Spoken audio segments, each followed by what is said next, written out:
Are you hungry? Give me something good.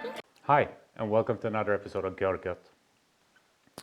Today, again, we're cooking something from the Gül cookbook from Elif Oskan.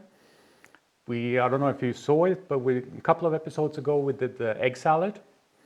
And today we're making Marküs Bayildi, or probably more Marküs Bayildi, because she writes it with a U with the two dots on. She made it because her partner Markus really loves the dish. I really like it too. I've eaten it a couple of times at the restaurants, and I made it once at home before, and it's a really good dish. But before we have a look at what we have here on the board, as always, if you're not supporting the channel yet, please do so by hitting the subscribe button and checking the bell icon so that you get notifications. But now let's have a look at the board. In the middle are boneless chicken thighs with skin. I'll show you later how we'll prep those. And here we have Pul Biber butter. Very easy to make. 2 ingredients. Let's have a look at that. Only 2 ingredients for the Pul Biber butter. It's butter and Pul Biber. In my case, 250 grams of butter and 10 grams of Pul Biber. So it's 4% of the butter. So you can calculate it yourself depending on how much butter you have. But in my case, 250 grams of butter, 10 grams of Pul Biber. Now we get our trusted copper pan. Don't need a copper pan or pot. We just cut the butter up in smaller pieces so that it melts quicker.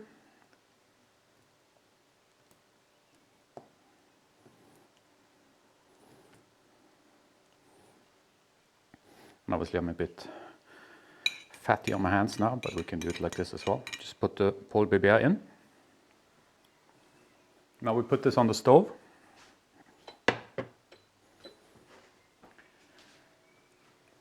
And but when you just put that on the stove, prepare on your workbench or whatever, a container with a strainer on top, with a straining cloth on top, so that when that's ready, we can strain it straight away.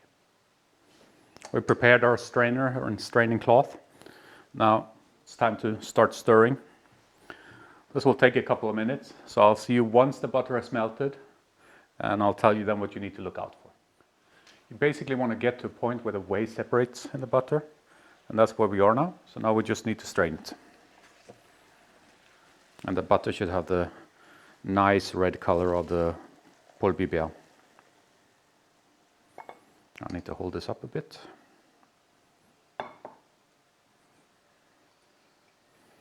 And you can't see it now, but I'll show you in a second. Maybe you can see a little bit like that.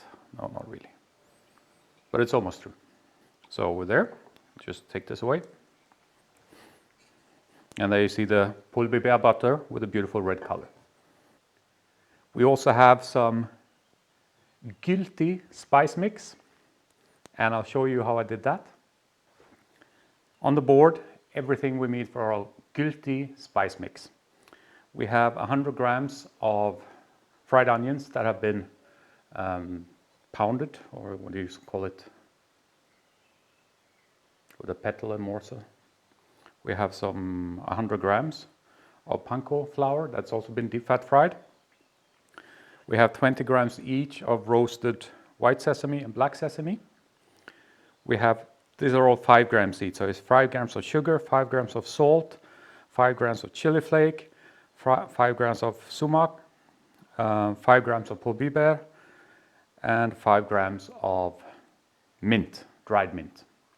And we'll start by mixing that in a bowl. And we do that because we want to, with our fingers, kind of make the dried mint a bit finer. You just get in there with your fingertips and squeeze it together. You can mix it with everything. Already smells lovely. Make sure you mix it well. And now we can put in the rest of our ingredients.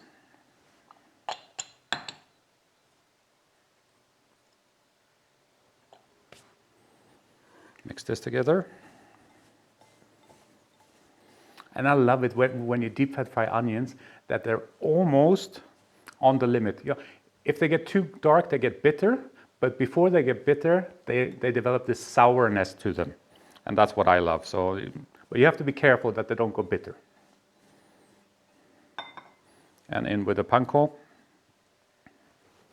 and we mix this all together now. Again, my eyes were too small. I should have taken a bigger bowl.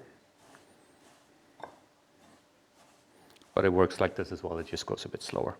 So that's basically everything you need to do for the Gülty spice mix. And the chicken is served with a tomato yogurt sauce. And you kind of prep those separately, and you can do it in advance like everything else here. So let's have a look at how we did the yogurt sauce first. Greek yogurt. I'm cooking for a lot of people. Well, not today, but actually tomorrow. So it's 550 grams. But we're just going to use a little bit of it today. Garlic, salt, and lemon. That's all you need for the yogurt sauce. We'll start with grating up the garlic.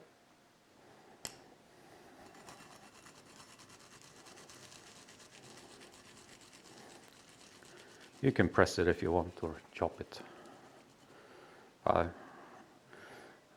I like gadgets, and I'm really in love with especially Japanese kitchen gadgets. And this is one of my favorites for garlic and ginger. Next, we need some lemon zest to give it some more freshness, some fruitiness. Maybe a little bit more.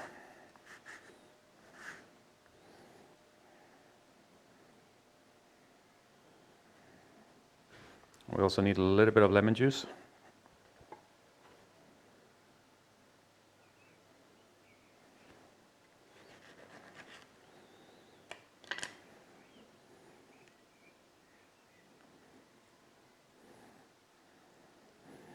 You have to do this a little bit to your own kind of taste.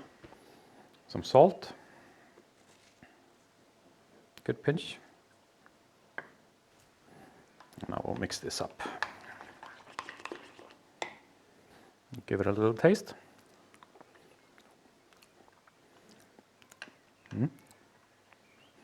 There's a bit more salt.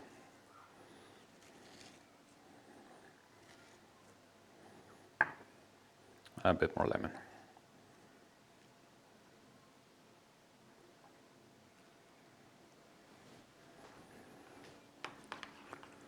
Mix this up again. If you're a garlic lover, you can also put in more garlic, but it shouldn't overpower. It shouldn't be garlic yogurt or garlic sauce.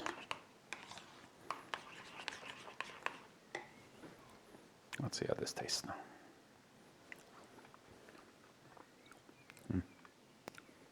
Perfect. That's how easy the yogurt sauce is. That easy, right? And the tomato sauce.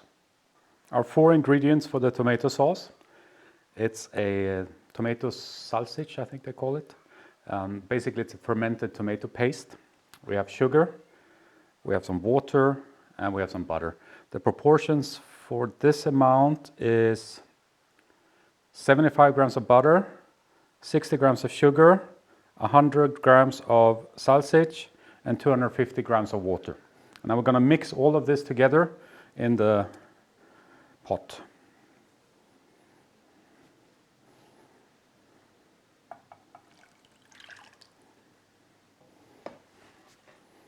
So while I'm mixing, I'll cut to when it's done, basically.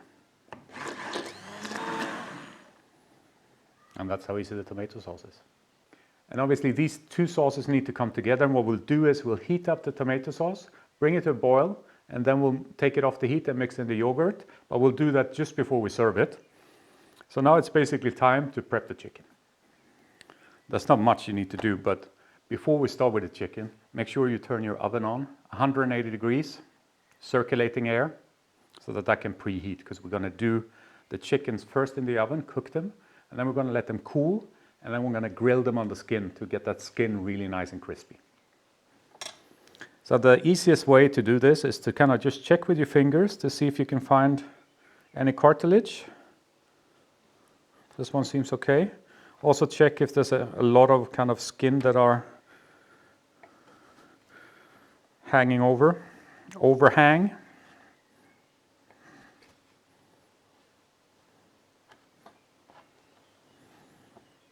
That's quite good. Next one.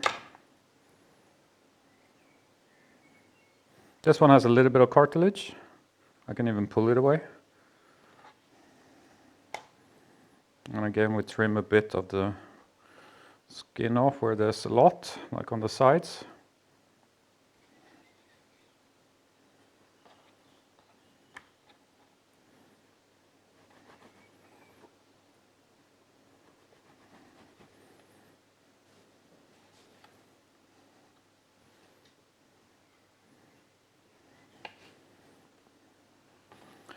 So prep all your thighs like that, and then we'll get them in the oven.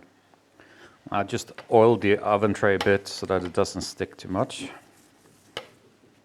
We need to salt these on both sides.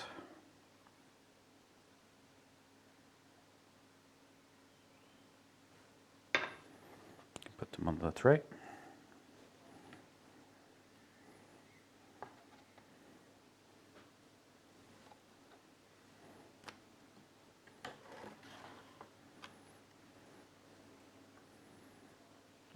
Salt them on top as well on the skin side. And skin side up, that's important.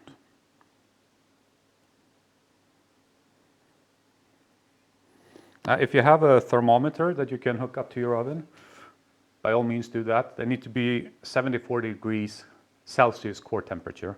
And then we'll take them out and we'll cool them down, and then we're going to grill them to crispy up the skin and get a nice grill aroma. So I'll see you once the chicken is done. Our chicken are done. It took about half an hour now in the oven.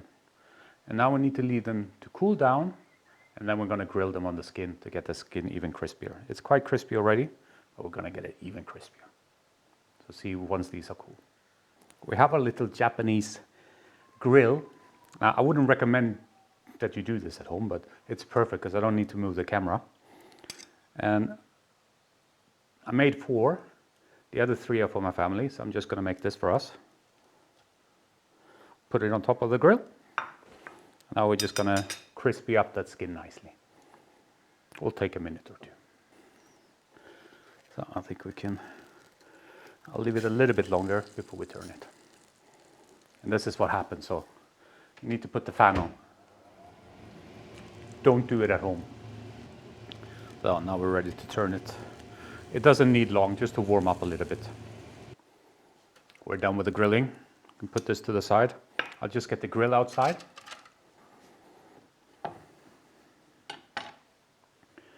Now we're going to cut this. It's easiest if the skin side is down. You can already hear the crackling of the skin. Or at least I hope you can hear it. Perfect. Get that back on the plate.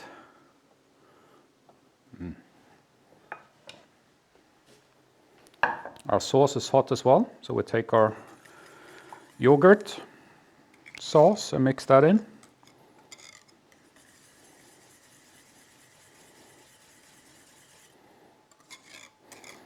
Now if you're trying this, or if you try this, you'll realize that the tomato sauce is obviously sweet because of the sugar, but it balances out when you mix them. It's a really nice balance.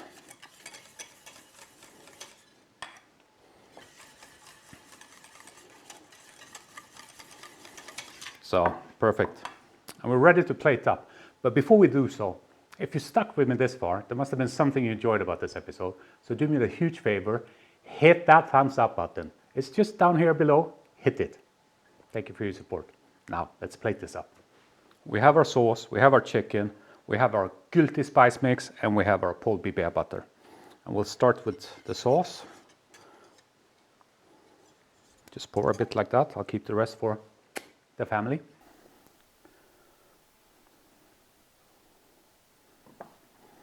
Now let's get the chicken on there. Let me get something else to grab it with. I'll take the knife that will cut it with, that should go easier.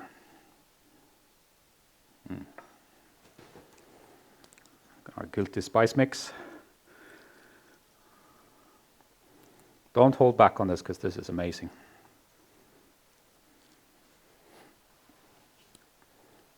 And last but not least, our Pul Biber butter.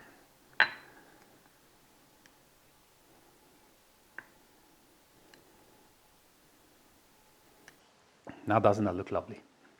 Ah. I think this is actually the perfect family style dish, so I wouldn't normally serve it like this.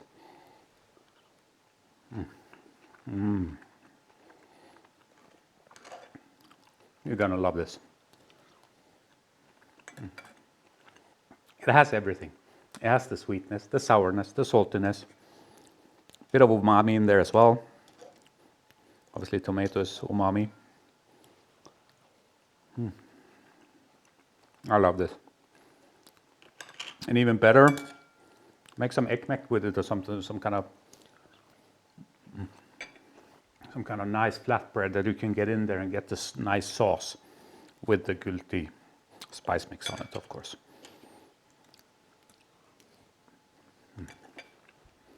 Now I can see why Markus likes this so much. Well, I knew that before because I've had it before. But just to let you know, it is fantastic. Give this a try at home. It's a great dish as well. You can prepare pretty much everything in advance. The only thing you need to make à la minute is to heat up the sauce, mix in the yogurt, and grill the skin of the chicken. That's it that you have to do when the guests are there. Everything else you can prepare, even the day before. So try this dish out. Like the episode, leave a comment below, and if you're not doing so yet, support the channel by subscribing and clicking the bell icon. And hopefully if you leave some good comments, maybe Elif will come cook something with us. I've tried this before with the egg salad. It hasn't worked yet, but who knows? I still have hope. Take care. Bye-bye.